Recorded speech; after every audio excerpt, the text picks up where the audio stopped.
യുടെ ആടുജീവിതം തിയേറ്ററുകളിൽ തകർത്തോടുകയാണ്.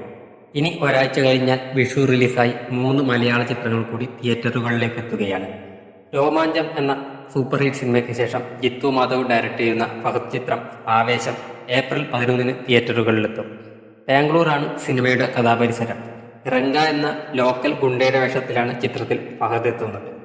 ചിത്രത്തിൽ ഫഹദിനെ കൂടാതെ മൻസൂർ അലിഖാൻ, ആശിഷ് വിദ്യാർത്ഥി, സജിൻ ഗോപു, ഹിപ്സ്റ്റർ എന്നിവരും പ്രധാന വേഷങ്ങളിലെത്തുന്നുണ്ട്.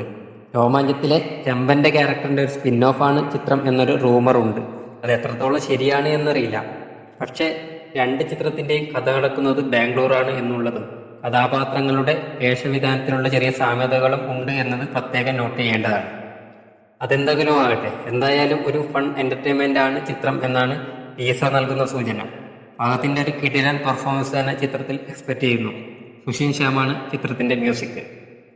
ഹൃദയം എന്ന സൂപ്പർ ഹിറ്റ് ചിത്രത്തിന് ശേഷം വിനീത് ശ്രീനിവാസനും പ്രണവ് മോഹൻലാലും ഒന്നിക്കുന്ന വർഷങ്ങൾക്ക് ശേഷം ഏപ്രിൽ 11 തിയേറ്ററുകളിലെത്തും. പ്രണവ് മോഹൻലാലിനെ കൂടാതെ ധ്യാൻ ശ്രീനിവാസൻ, ബേസിൽ ജോസഫ്, അജു വർഗീസ്, ഷാൻ റഹ്മാൻ, കല്യാണി പ്രിയദർശൻ, നീരജ് മാധവ് എന്നിവരും പ്രധാന വേഷങ്ങളിലെത്തുന്ന ചിത്രത്തിൽ നിവിൻ പോളി ഒരു ഗസ്റ്റ് റോളിലെത്തുന്നു. മദ്രാസിലെ 1970-80 കാലഘട്ടത്തിലെ സിനിമാ ജീവിതം പ്രമേയമാക്കി ഒരുങ്ങുന്ന ചിത്രത്തിന്റെ എഡിറ്റർ രഞ്ജൻ എബ്രഹാമാണ്. മേരിലാൻഡാണ് നിർമ്മാണം. ഒരു ടിപ്പിക്കൽ വിനീത് ശ്രീനിവാസൻ ചിത്രമായിരിക്കും വർഷങ്ങൾക്ക് ശേഷം എന്നാണ് പ്രതീക്ഷ. ഉണ്ണി മുകുന്ദൻ നായകനായി എത്തുന്ന രഞ്ജിത് ശങ്കർ ചിത്രം ജയ് ഗണേഷും ഏപ്രിൽ 11 റിലീസിനെത്തുന്നത്. മഹിമ നമ്പ്യാരാണ് ചിത്രത്തിലെ നായിക.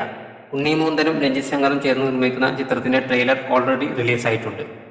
ഈ വിഷുക്കാലം ഏത് ചിത്രം സ്വന്തമാക്കുമെന്നാണ് നിങ്ങൾ പ്രതീക്ഷിക്കുന്നത്? എന്തായാലും നിങ്ങളുടെ പ്രഡിക്ഷൻ കമന്റ് ചെയ്യുമല്ലോ.